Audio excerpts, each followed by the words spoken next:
باقی سب کینٹین جاتے اور خوب موج مستی کرتے تھے، مگر وہ بریک ٹائم میں بھی گارڈن کے کسی کونے میں بیٹھی پڑھتی رہتی تھی، اور کبھی بھول کر بھی اس کے چہرے سے نقاب نہیں ہٹتا تھا۔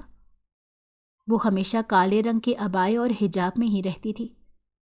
وقت گزرنے کے ساتھ ساتھ اس لڑکی کی جھیل جیسی گہری آنکھیں مجھے اپنی طرف متوجہ کرتی گئیں۔ پتہ نہیں کب میرے دل کے کسی کونے میں اس خواہش نے سر اٹھایا کہ کاش ایک مرتبہ میں اس کا چہرہ دیکھ سکوں۔ پتہ نہیں کیوں، مگر میں اسے دیکھنا چاہتا تھا۔ حجاب سے نظر آنے والی اس کی آنکھیں اور ہاتھوں پیروں کی رنگت سے معلوم ہوتا تھا کہ وہ بہت گوری اور خوبصورت ہے۔ شاید اسی لیے وہ اپنے آپ کو چھپا کر رکھتی تھی، یا شاید کوئی اور وجہ ہوگی۔ میرے اندر اب ایک تجسس بھی پیدا ہونے لگا تھا، اور میں تو شروع سے ہی ایسا تھا۔ ایک مرتبہ جس چیز میں مجھے دلچسپی ہو جاتی، میں اسے جانے اور پائے بغیر سکون کا سانس نہیں لیتا تھا۔ جیسے جیسے وقت گزر رہا تھا، مجھے تو ایسے ہی لگنے لگا تھا جیسے میں اب اس کالج میں جاتا ہی شبینہ کے لیے تھا۔ پھر جب ہمارے امتحان ہوئے، رزلٹ آنے پر پتہ چلا کہ اس نے پورے کالج میں ٹاپ کیا ہے، تب کلاس کے لڑکے لڑکیوں نے مل کر پروفیسر سے اجازت لی اور ایک چھوٹی سی پارٹی رکھ لی۔ مجھے انتظار تھا کہ پارٹی کے دن وہ حجاب اتارے گی تو میں اسے دیکھ سکوں گا، مگر حیرت کا جھٹکا تو تب لگا جب وہ پارٹی میں آئی ہی نہیں، اور ایک دو مرتبہ میں نے اپنی کار میں اس کا پیچھا کرنے کا سوچا تھا، مگر وہ کالج سے نکل کر رکشے میں بیٹھتی تھی۔ اس کے بعد اس کا رکشہ بس سٹینڈ پر جاتا، وہاں وہ کافی دیر انتظار کرتی اور پھر بس میں بیٹھ جاتی تھی۔ میں بس کے پیچھے بھی گیا، مگر مجھے پتہ ہی نہیں چلتا تھا وہ کب کہاں اترتی یا کہاں جاتی تھی۔ لیکن ایک مرتبہ میں نے صبح سے سٹاپ پر اترتے ہوئے دیکھا، لیکن پھر وہ دوسری بس پر سوار ہو گئی۔ پتہ نہیں وہ اس شہر کی تھی بھی یا نہیں، مگر میں نے بھی سوچ لیا تھا کہ میں اس کے بارے میں پتہ لگا کر رہوں گا۔ ایک دن موسم بہت زیادہ خراب تھا اور ہم سب کالج میں تھے۔ چھٹی ہو گئی تو سب اپنے اپنے گھر جانے کے لیے کاروں میں بیٹھ کر چلے گئے۔ کچھ لڑکیاں کالج کی وین میں جاتی تھیں، وہ بھی چلی گئیں، مگر شبینہ ابھی تک کالج کے اندر درخت کے سائے میں کھڑی تھی۔ وہ بہت بے چین لگ رہی تھی، کیونکہ اس دن گیٹ پر کوئی رکشہ آ ہی نہیں رہا تھا۔ ویسے بھی ہمارے کالج میں سب ایسے ہی اسٹوڈنٹس تھے جو کاروں میں آتے جاتے تھے، یا پھر کالج کی وین کے علاوہ کچھ لڑکیاں بائک پر اپنے بھائی یا کالج کے کسی لڑکے کے ساتھ ہی چلی جاتی تھیں۔ وہ ویسے بھی کالج کے سامنے بنے ہوئے روڈ سے رکشہ لیتی تھی، لیکن موسم کے تیور دیکھ کر اس کی حالت غیر ہو رہی تھی۔ میں سائڈ پر بیٹھا یہ سب منظر دیکھ رہا تھا۔ پھر اچانک تیز بارش شروع ہو گئی۔ اس وقت وہاں پر میرے اور اس کے علاوہ کالج کا وہ اسٹاف ہی تھا جو اپنے اپنے کام کر رہا تھا۔ بارش تیز ہوئی تو وہ ایک دم سے گھبرا کر شیڈ کے نیچے آنے کے لیے بھاگی۔ میں بھی اسی طرف بیٹھا ہوا تھا۔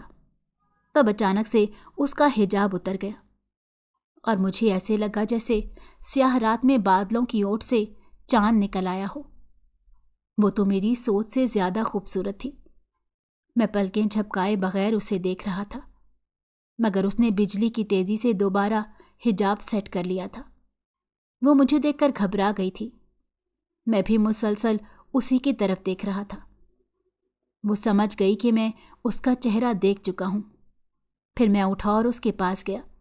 میں نے اسے کہا کہ میں اپنی کار میں اسے گھر ڈراپ کر دیتا ہوں، مگر اس نے مجھے منع کر دیا۔ زندگی میں پہلی بار ہوا تھا کہ میں نے کسی لڑکی کو لفٹ کے لیے کہا ہو اور وہ آگے سے مجھے منع کر دے۔ بلکہ لڑکیاں تو میری کار میں بیٹھنے کے لیے ترستی تھیں کہ کسی طرح ان سے میری دوستی ہو جائے۔ یہ پہلی لڑکی تھی جس نے میری آفر کو رد کر دیا تھا۔ میں اس کے اس انکار پر مسکرایا۔ میں نے سوچا کہ پہلی مرتبہ ہے، اس لیے اس نے ایسا کیا ہے۔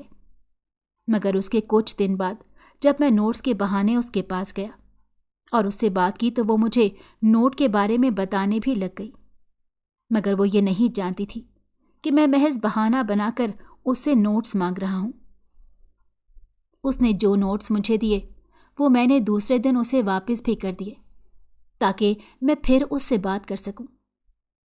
اب میں ہر دوسرے تیسرے دن کسی نہ کسی بہانے سے اس سے بات کرنے کی کوشش کرتا۔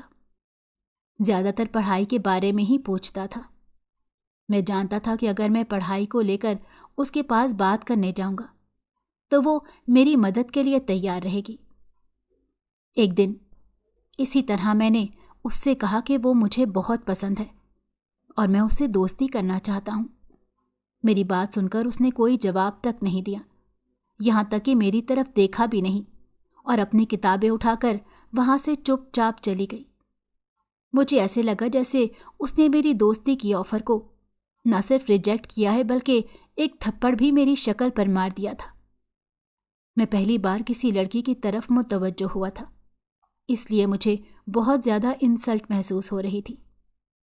میں تو یہ سوچ بھی نہیں سکتا تھا کہ کوئی لڑکی میرے ساتھ اس طرح بھی کر سکتی ہے۔ میرے دل میں اسی وقت شبینہ کے لیے غصہ پیدا ہوا اور میں نے سوچا کہ میں اس لڑکی کے ساتھ دوستی کر کے رہوں گا، مگر اب اسے خود چل کر میرے پاس آنا ہوگا۔ میں ہر حال میں اس کا غرور توڑنا چاہتا تھا اور پھر میں اس موقع کی تلاش میں رہنے لگا کہ کب میں شبینہ سے اپنی بے عزتی کا بدلہ لے سکوں۔